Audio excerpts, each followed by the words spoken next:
So my name is Jim Vajda. I am the Chief Wireless Officer here at 7Signal. You can read the rest of that. I'm also a ham radio guy, and I just got my GMRS license. I'm having a lot of fun with my kids playing around with two-way GMRS radios. We have a little simplex network going on in our neighborhood, inspired by Stranger Things. All the kids running around with their radios. It's pretty fun.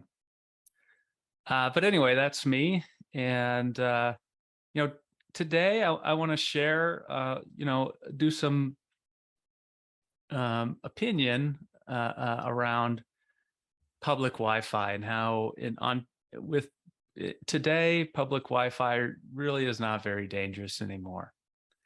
Everyone just sort of knows that public Wi-Fi is dangerous, but there really aren't very good technical explanations of why that is today. And I think it's time to kind of challenge that assumption. And I think, by the end of this, you'll see that it carries about the same risk level as a lot of other technologies that we use without a high degree of concern. So let's get into it, though. First, some ground rules. Follow your company policy. If your policy is not to connect to public Wi-Fi with your work issue devices, you should listen to the people that sign your paychecks and not some dude on a webinar. Obey the law. In different countries, there are different rules and laws about public Wi-Fi that may require you to hand over your identification, for example, to connect to the network. So certainly do that, but then also think for yourself. I'm making a case about public Wi-Fi. It's an opinion, and your circumstances are unique, and you should make up your own mind. So when we're talking about public Wi-Fi and IT in general, there are two kind of types of concerns that we have. They're related, but they're different too. So first is security, right? Am I exposed to malicious actors? Am I vulnerable to attacks from hackers and scammers and so forth? But also privacy, right? Is my personal information going to get out? Is people going to see what I'm sending in the instant messages I'm sending, for example? I want to have control over the data that I'm creating, and I don't want that exposed anywhere. And those are the things we're going to talk about. So, a history lesson first. So, public Wi-Fi really got a well-deserved bad rap back around 2010 with the release of Firesheep, which really made it very, very simple to do HTTP session hijacking. So what that means is, just by sitting in the same coffee shop or the parking lot that outside of wherever Heather happens to be, you could sit there with your laptop, and any old schmuck could do this and open up the Firesheep application, hit the start capturing button, and all of a sudden you see all these accounts popping up, and you're immediately using them, browsing the web as Ian Gallagher, just by passively sniffing the data that's coming across this public Wi-Fi network. So that was a big deal. It was actually, I consider it a pretty seminal moment in information security in the last, 20 years or so, just to demonstrate how easy this is and how much data is exposed. And this is, I think this is what a lot of the advice about public Wi-Fi is rooted in. The Firesheep days, where you could sniff traffic passively, no man in the middle necessary, and take over people's web browsing sessions. That's where you see things like, well, anybody can see your traffic on public Wi-Fi networks. And this is what they're talking about, this very easy way with Firesheep to do that. And anybody could do that. Again, not sophisticated. If you could download an app and I think it had Mac and Windows support, and run it, you were in business. So there's a couple things that make this possible. First, the fact that public Wi-Fi was then, and for the most part still is today, unencrypted. So there's no encryption added by the Wi-Fi network when we're using public Wi-Fi. But that's not all. So the other issue here is we were back in those days, 2010, most of our web browsing was unencrypted. So we're using HTTP to connect to web servers and just sending clear text traffic there to those web applications.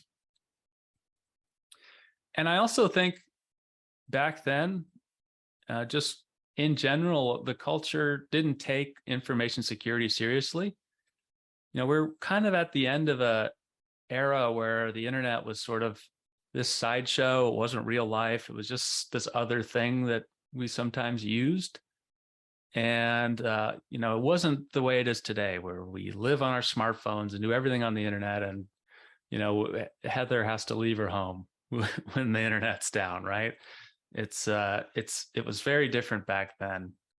And things have changed a lot since then. So, but this is where a lot of kind of the old sort of stale advice about public Wi-Fi comes from. And I pulled this quote right from the United States Federal Trade Commission's webpage about how to use public Wi-Fi, how to safely use public Wi-Fi networks. And they say public Wi-Fi isn't secure. If a site that uses, and they're talking about websites, if you're log in to an unencrypted site or a site that uses encryption only on the sign-in page, other users on the network can see what you see and send. They could hijack your session. And new hacking tools available for free online make this easy.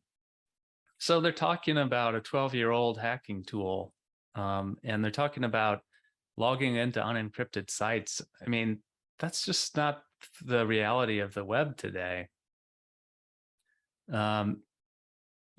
Yes, if we think back to 2010, often we didn't have any encryption or security anywhere in the stack. So they're at layer 2, where Wi-Fi could apply some security, some encryption and authentication. The public Wi-Fi networks didn't do anything, and most of the time they still don't. But at layer 7, the application layer where HTTP resides, most of our traffic was unencrypted too. So the end result is no security anywhere in the stack, and that's what made public Wi-Fi networks so particularly dangerous, especially since we're using a wireless medium, right? So you can just sniff those packets out of the air and inspect their contents. Okay, so another point I want to make is with a lot of, with the strong focus on Wi-Fi security when it comes to the networks we connect to, we really miss a huge part of our end-to-end connectivity. So Wi-Fi security only applies right here between our device, our client device, and the AP, or maybe even the controller that we're connected to.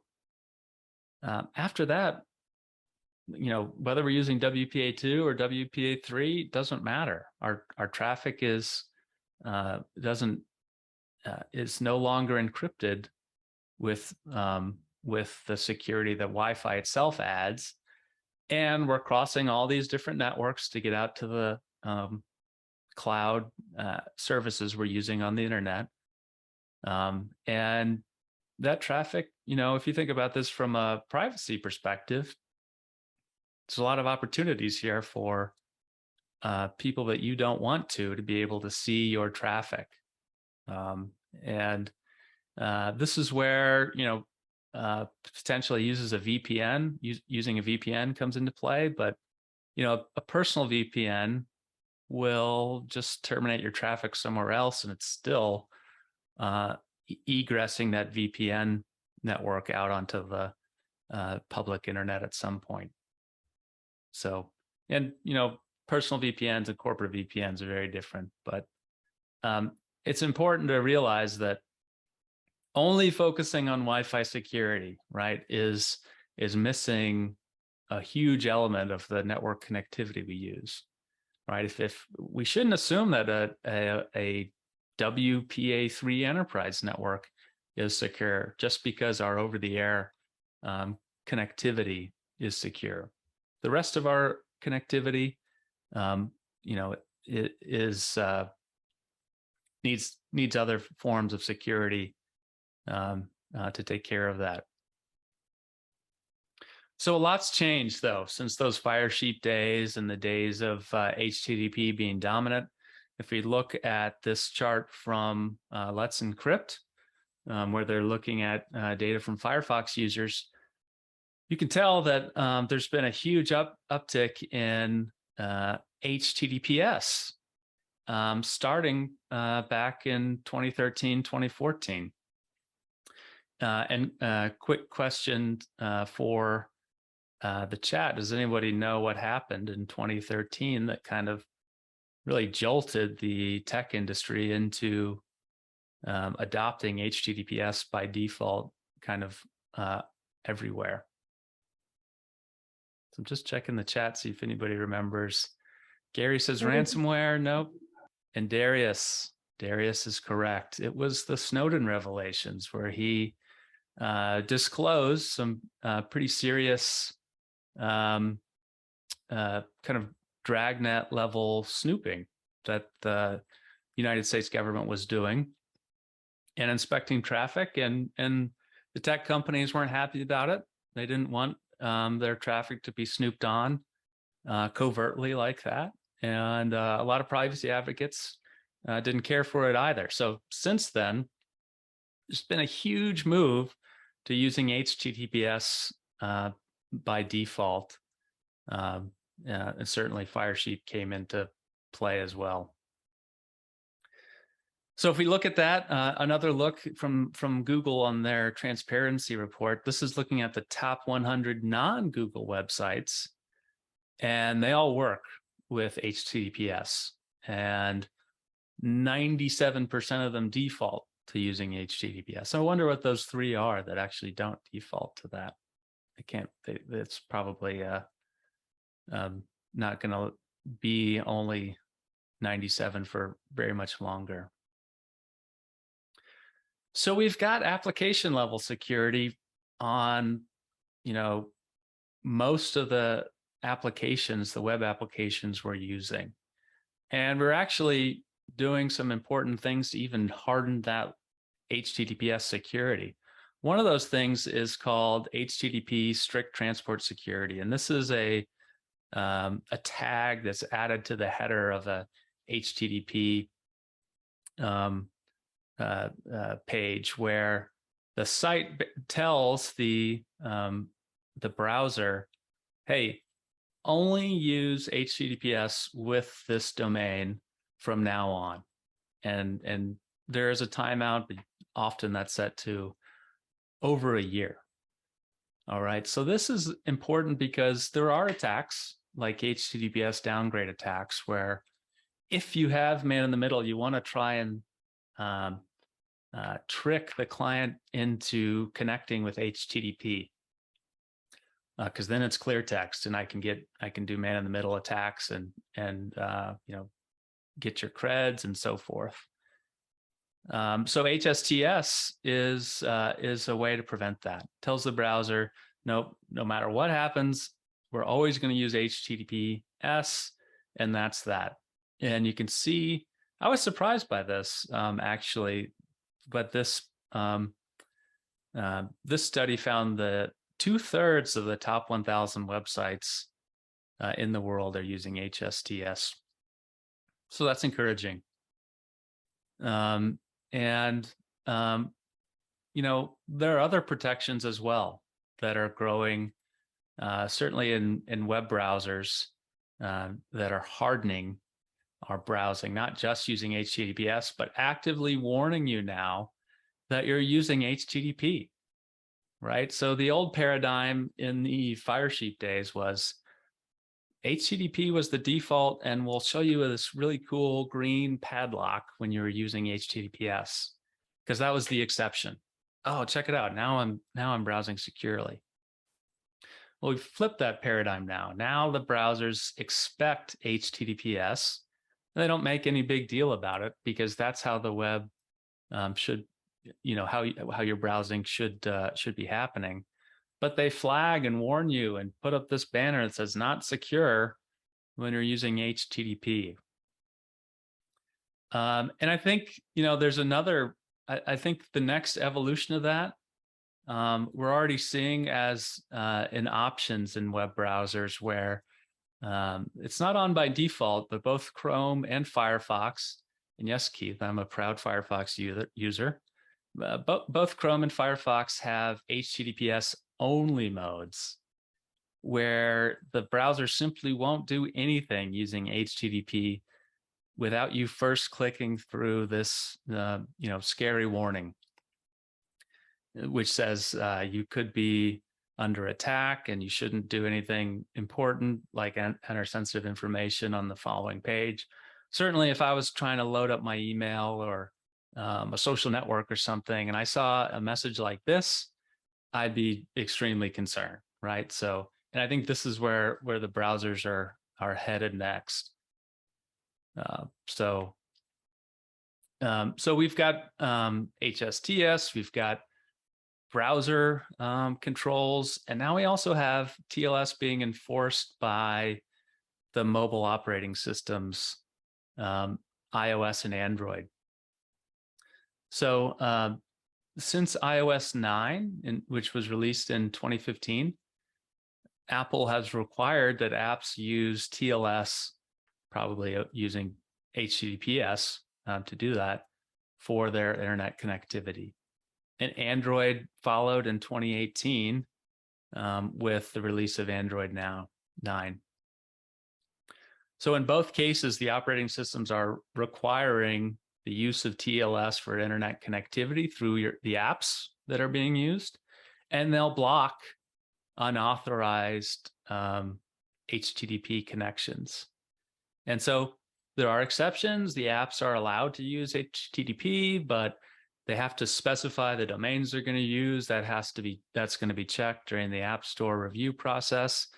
And you know, again, this is again a roadblock for those man-in-the-middle HTTPS downgrade attacks that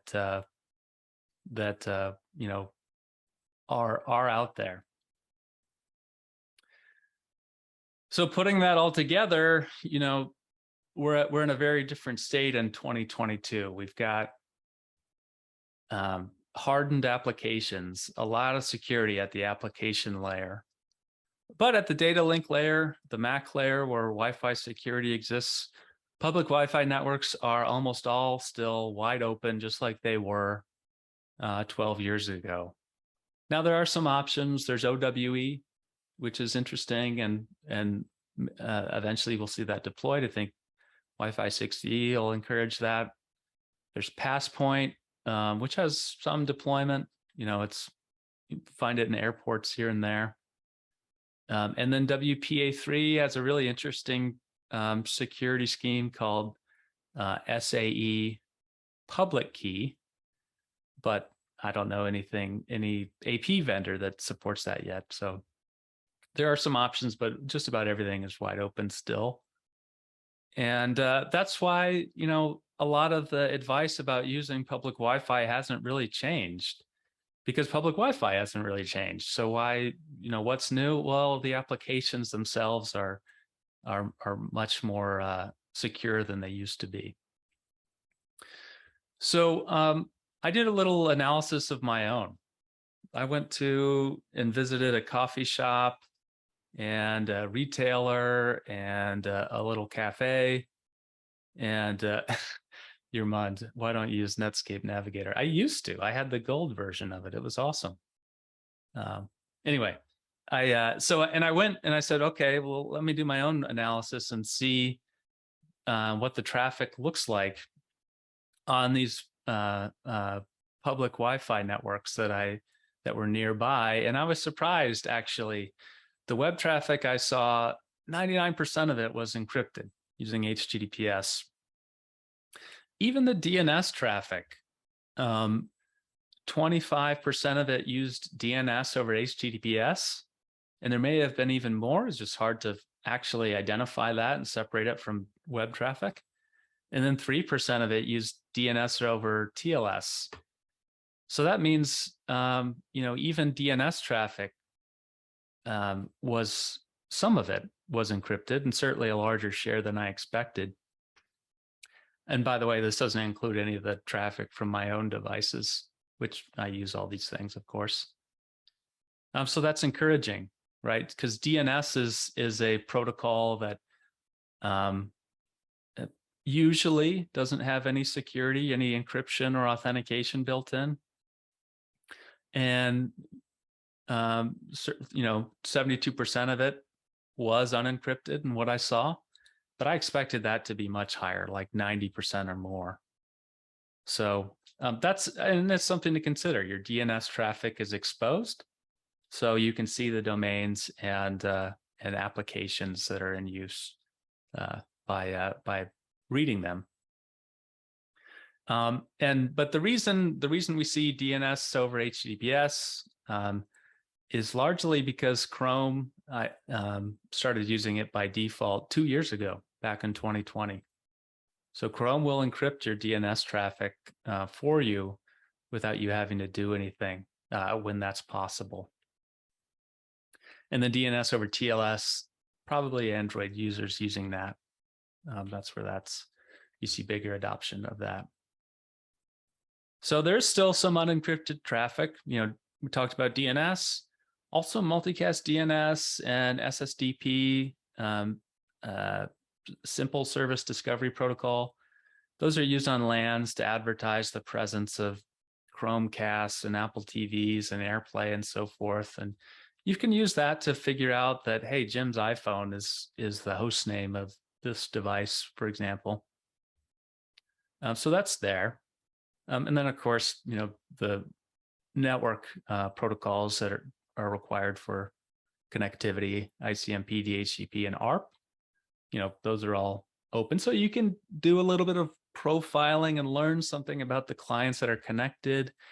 You can learn something about the apps they're using in some cases, if you can sniff their DNS traffic, but you can't see the contents anymore passively.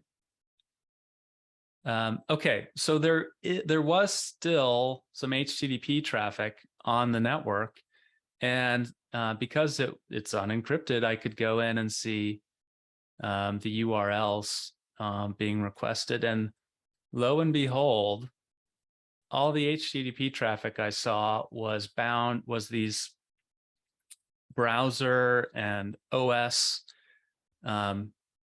checks, these that are used to see if we're stuck behind a captive portal. So so no matter how secure we make our web browsers and operating systems, because of the presence of captive portals, they're still using HTTP because their HTTPS traffic is so hardened against man-in-the-middle attacks, which is what captive portals are, that they no longer will trigger a portal. They have to use a HTTP call to get it to work. Now, hopefully this is in a very controlled kind of sandbox environment, and nothing bad can happen when they, reach out to these pages, but that's what the HTTP traffic was. So let's talk about the real risks that remain on public Wi-Fi today. We talked about clear text DNS traffic and how that can expose the websites and apps you're using, right? But not the traffic itself, not the data itself on those apps, certainly not your creds and so forth. And we can mitigate that with encrypted DNS. And some platforms are starting to do that automatically. HTTPS downgrade attacks. So this is where we're getting man in the middle and trying to downgrade you from an HTTPS session to an HTTP session, where we can alter the data and get your creds and get all the juicy information we want, and launch attacks against you. So there's a lot of ways. Well, first of all, this is much harder than the old days of Firesheep, establishing man in the middle. We need to spoof, do some ARP spoofing of the gateway to convince clients to send us their traffic, or do DNS hijacking of and try and redirect the domain resolution to us. And there's a lot of roadblocks to making this work on most public Wi-Fi networks. First, there's HSTS, like we talked about. There's those browser and OS controls, all right, that simply say, no, we'll just never do HTTP. We won't do it. The website told us not to. The app developer told us not to, and so on. But we also have network level protection. So the enterprise AP vendors all have IP spoofing protection. Cisco and Aruba have that on by default. And Cisco, that's with iOS XE. And then there's Wi-Fi client isolation, which is a really excellent feature. It's always been a best practice to use that on public Wi-Fi networks. But that essentially creates a layer 2 firewall that says, okay, clients can't send frames to each other. If the destination address of an incoming frame is another wireless client, I'm just going to drop it. They can only send frames to the gateway, and that's it. So good luck, getting man in the middle when at layer 2, you can't send traffic anywhere but the gateway. And then rogue APs. And this is how you really do man in the middle these days, right? It's because if you set up your own rogue AP, you are the gateway. You can turn off all the protections and things like that that you might have to deal with on enterprise networks. And this is something that's more of a general Wi-Fi risk that comes into play using Wi-Fi, whether it's a public network or not. And we can use WIPs to detect those rogue networks and do something about them. But what's more important is that we're just using very hardened applications and clients that even on malicious networks aren't at risk.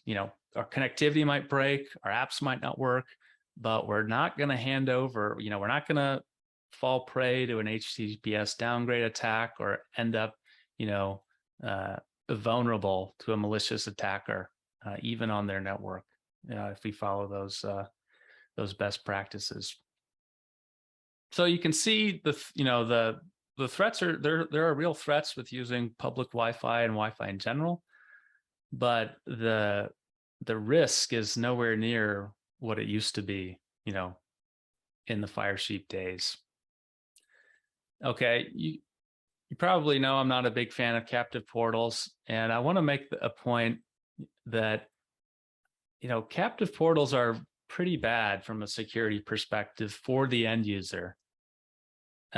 One, it's we talked about how a captive portal essentially is doing a man-in-the-middle attack itself in order to force itself to load. But also from a privacy perspective, this is really bad for end users. I don't want to tell some network operator in some airport what my citizenship is. I'm an American citizen, so it's not a big deal for me to share that. But if I wasn't, that might not be something I want to disclose just to use a guest Wi-Fi network, right? That's sensitive information. I don't want to tell you my birth date and gender or give you my Facebook profile using some social login thing where it's going to scrape all my data off a Facebook profile just to use a guest Wi-Fi network. And I'm definitely not going to fill out a huge form that's got my gender and my phone number and my zip code. I mean, this is crazy. And I think this stuff is, kind of toxic, and we should try to avoid it as much as possible.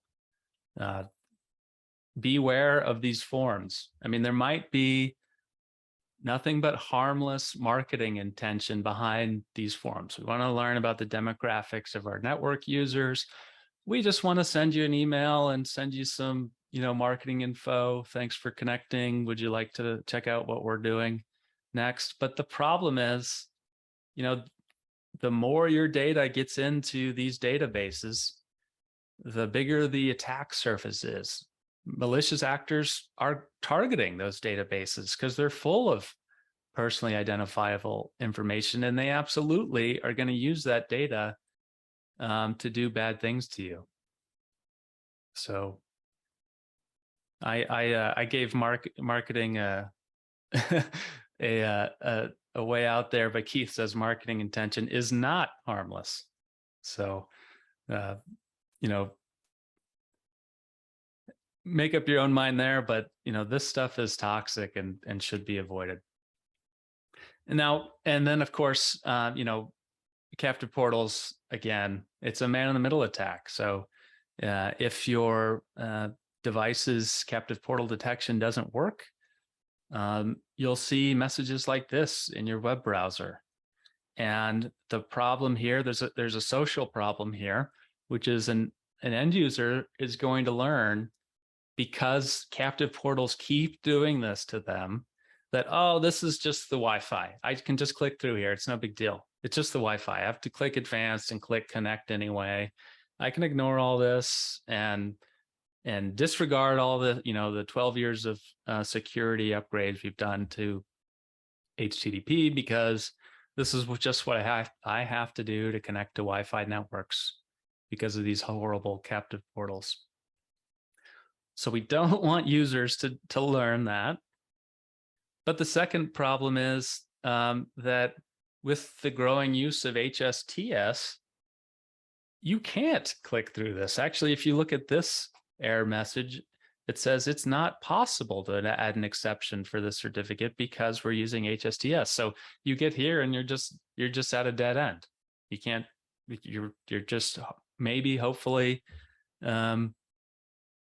the browser figures it out and says, "Oh, actually, this is a captive portal. Let me show you how to get through here." But again, bad user experience, and I could go on. Okay, so something that's interesting, looking at some more modern recommendations around network security and public Wi-Fi security. One of the interesting set of recommendations out there is from the Democratic National Committee here in the US. And they were, these guys learned the hard way about information security because they were targeted and exploited by by state actors around the 2016 election. And they had a pretty rough go of it there for a while. So, they've learned their lesson, and they've come up with some steps to improve security for, everyday network users. And, it's, most of us probably are familiar with what these things are, but, securing your devices, use a password manager, use two-factor authentication, and use, secure messaging apps, or a device like a Chromebook or iPad that's secure by design. use a PIN on your phone. And then they have some things about, other things. So VPNs. I haven't talked about VPNs quite a lot, but a personal VPN, and again, that's different from a corporate VPN.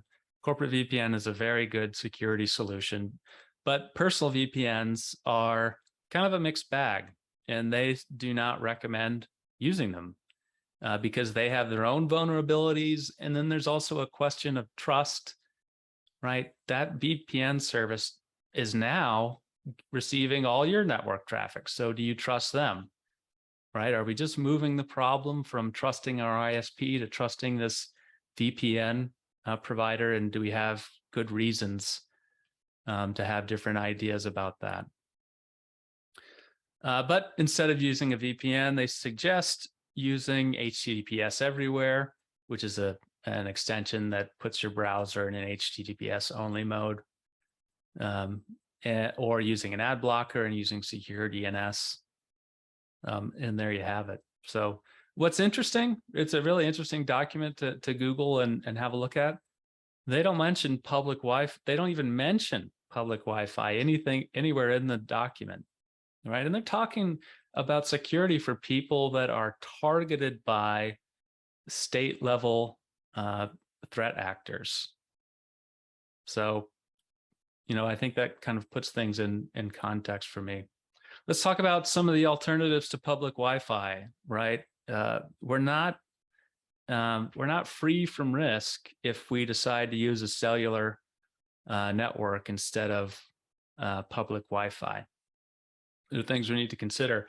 First, from a privacy perspective, large mobile network operators are very well resourced and incentivized to exploit your network data, and they do, right? It's another revenue stream that they absolutely take advantage of.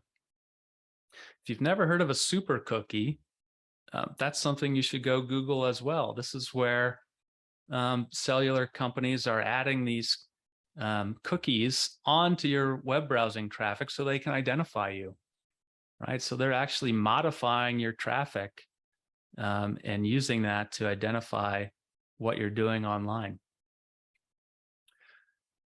Rogue APs actually exist in the cellular networking world. So they're not called rogue APs. Usually you hear the term Stingray and dirt boxes, and these can be used to get you to connect to a malicious cellular network and get man in the middle and so forth.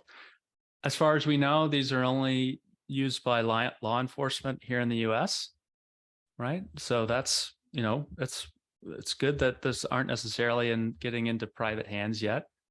But, there's some evidence that perhaps they've been used to target protesters in 2020.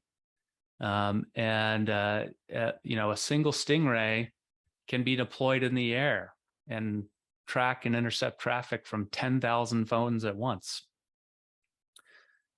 So that risk is there. SIM swapping is out there. It's not easy to SIM swap anymore, but it exists, and it's a way to take over your phone number and cellular identity and assume, and then you can use that to break, to be able to do 2FA and other things. That's usually why it's done. This doesn't get a lot of attention, but when you're on a cellular network, particularly in the US, maybe not everywhere, you're no longer behind a NAT firewall. You're usually have a routable IP address, and you're just dumped right out onto the public internet. So, that's something that gets overlooked. Now, smartphones, of course, that interface, that IP interface is extremely hard, and they don't allow any incoming traffic on that interface, right? Because they understand the connectivity there. But there's a lot of devices that you definitely wouldn't want to just stick right out on the public internet on a cellular network. And then this is a term that I don't know if it'll catch on, but I've been hearing it lately, smishing. So phishing, but over SMS. smishing. That might not be good marketing. Well, this is where, you get the weird text that's like, hey, Jim, you won the drawing. Click here to collect your $1 million. And with one tap of the link, you're in trouble. And there are other SMS vulnerabilities as well, right? So if your devices aren't up to date, there are malicious messages you can receive that can, just by receiving the message, can wreak havoc on your device. So again, it's not that cellular networks are particularly dangerous, but they come with risks too. And that's where we get into this idea of the zero trust security model, which is really gained a lot of steam in the last 10 years.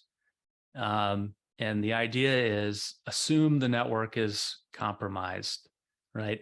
Don't give LAN networks behind the perimeter firewall any special network access or trust. Treat them just like traffic coming in from the internet.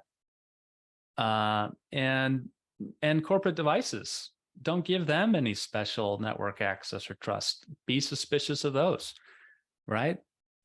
I mean, think about the way that we're compromised today. You click that link in a phishing email, and that happens over corporate devices all the time. Harden the applications, right? Use strong authentication and encryption end to end, and then just act as if the network itself is compromised, right? If we have really strong application layer security, then a malicious or unencrypted or unsecured network in between, no big deal, right? We can survive that without having any issues. And so using public Wi-Fi in this context, or cellular, or whatever the connectivity is, isn't too important, So how do we safely use public Wi-Fi? It's kind of how we safely use IT and computers in general. Practice good security hygiene is the term that's used. Keep your devices and apps up to date. Don't ignore those notices about, hey, the new security updates are out. Are you ready to install? Yes, I'm ready to install. I need those updates, right? Use a password manager in MFA, or sometimes called 2FA. Take those security warnings seriously, particularly if you're doing something sensitive. Don't just click through the message that says, you could be under attack. You should go back. Like, that's there for a reason. And, our focus should be on, and it really is for the most part, on the active threats to information security, like phishing, smishing, ransomware. That's where the money is these days. And those attacks are, coming in over the internet rather than over public Wi-Fi vulnerabilities. And if you are a network engineer out there and you have a public Wi-Fi network, help everybody out and use some of those man-in-the-middle countermeasures to improve the security of your network. There are IP spoofing protections from most of the major AP vendors. Cisco calls it IP theft, and that's enabled by default in iOS XE. And Aruba has a feature called Prohibit IP Spoofing, which is also enabled by default. So that's nice to know. But you should go and check that. And then, of course, use Wi-Fi client isolation on guest networks, which you should have always been doing, but now, yeah, definitely do that to mitigate the risk of man-in-the-middle attacks. Okay, so that's it. So hopefully, we have a little bit better view and perspective on the state of public Wi-Fi, and we're not so scared and fearful of using it as we used to. And I think, Heather, with that, if you still are connected and at the coffee shop, we can do some Q&A. Yes, I only accidentally kicked myself off during the webinar, but so far so good. Excellent. Yeah. Okay, so Q&A, if you have any other questions, dump them in there, please. We've got one from Anders. He asks, will encrypted DNS really help if the attacker using an evil twin also provides the DHCP and that encrypted DNS? Yeah, that's a good question. So, DHCP, so encrypted DNS is usually hard code the DNS services that you're going to use. And that's what I do, actually. So the browser is just it's already knows what DNS servers it wants to use for HTTP DNS over HTTPS, for example, and it'll just ignore the DNS servers it gets from DHCP. So that's one way to approach it. Awesome. We've got Martin asking, have you seen OWE in action? I haven't seen it outside. I haven't seen it out in the wild, just in labs. That's the only form of open security allowed in Wi-Fi 6E in the 6 gigahertz band. So I think as that rolls out, we'll see OWE get more broadly deployed.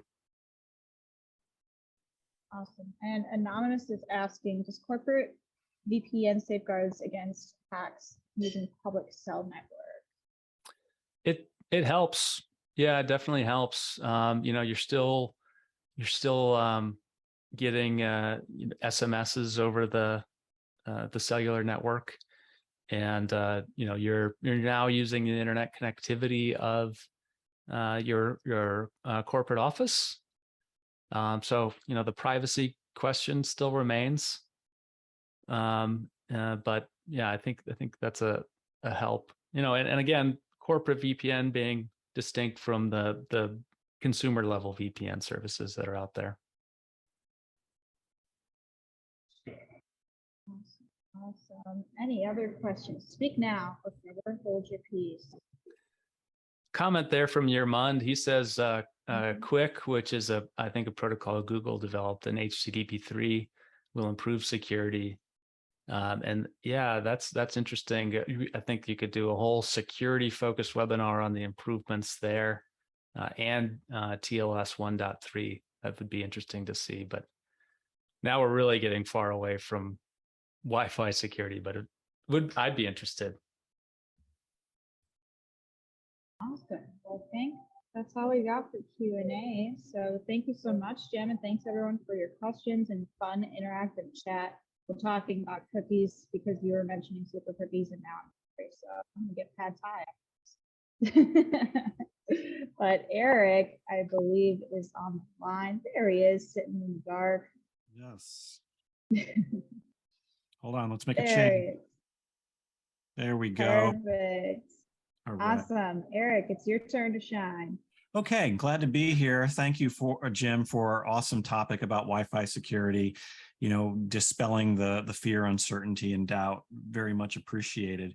The way that we overcome the FUD factor is through education, and that's what Wi-Fi U and that's what these webinars are all about. So pretty awesome stuff. Now, Seventh Signal by no means is a security solution. So that's important to note. Nevertheless, there are some little bits inside our system that just kind of raise the level of awareness with regards to security. And I wanted to show those with you right now in our little segment, 7 minutes with Seventh Signal. So if you can see my screen, give me the heads or the thumbs up, if you please. All right. Now we're looking at Mobileye here. And as you guys know, Mobileye is that software that you put on everybody's laptop or everybody's device.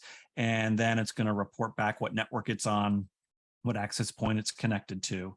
And this could be really useful. For example, one of the things that we do is we have the ability to put in what are the condoned Wi-Fi networks. Okay, so in this case, the name of the SSID is just simple initials JJT. By putting, and you might have JJT guest, and there might be some other ones as well. The reason why we want to put in the list of condoned networks is then it makes it very easy for Mobileye to report back to you who is on a non-condoned Wi-Fi network. And this might be something that is important to you or something that is interesting to you, depending upon your environment. So as you can see here, we've listed the condoned network. Now, when we go over to tests over here, we do have the option of testing every Wi-Fi network a person is on, condoned, not condoned. Or we can actually toggle this to, you know what, I only want you to take measurements of the Wi-Fi experience when you're on my network, in this case, the JJT network, only my network. Otherwise, I don't want to know anything about you, or I don't want to know any of your performance metrics. And so you have that choice. For a lot of remote work, for a lot of organizations that travel, have work from home, you want to be able to actually see, okay, are you at home, but are you on a condoned network? Maybe I've sent out access points to everybody's home. We've seen this where people are sending out these little access points and they are expected to connect to it in their home when they are doing business throughout the course of the workday. And so this allows us to very easily see if they are following those rules or not. And that might be, again, very important to your organization from a policy perspective. One more thing I would like to show you here. So for instance, let's just toggle on over to another system. And let me just give you a quick example of what I mean. When I'm in this system here, I can go over here to the devices. And this is just a list of every single device that's in the system. And look what you can see here. You can actually see who is on a remote network and who is on a condoned network very easily, just like I described a moment ago. You can filter. So for example, I can just put in remote network, and it's going to give me a list of everybody who is not on a condoned network. And then if I want to, I can then click into any one of those devices in order to get more information. For example, if I click into this device right here, I would go to its device page and I would able to then see the different networks that it was on. So you can see they were on the one network, they were on the other network, and then they were back on this network. Not a condoned network. And again, according to the policies in my organization, this may or may not be a big deal during the working day when I know that you're interacting with my network, my WAN. I would expect you to be using the access point at home or not. Being able to track and trend this, okay, we're storing 90 days of data in the cloud, remember. So being able to see when you were and when you weren't on a condoned network, maybe using the VPN or not using the VPN, can be very handy. All right, so that's what I had for you guys today. I just wanted to say thank you once again to Heather and Jim, and remind you all out there that, you know, you and me, we can't see or hear Wi-Fi, but 7 Signal can. Thanks for joining us today.